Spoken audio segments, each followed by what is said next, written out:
Hindi nyo nga masolusyonan yung baha. Sinisi nyo pa sa Dolomite kung bakit nagbabaha. Alam niyo po ba kung magkano lang yung budget ng buong Dolomite na yan? 300 something million. Wala pa pong kalahating bilyon. Alam niyo ba kung magkano ang budget ng flood control? 500 billion mahigit sa isang taon. Nakakadalawang taon na. Sige nga. Kwentahin nyo nga yung priority nyo ng galit.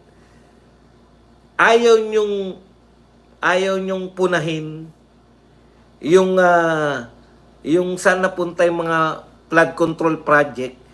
Yung kitang-kita nyo kung saan napunta, nariyan yung Dolomite, nariyan luminis yung bahagi ng Manila Bay na may Dolomite.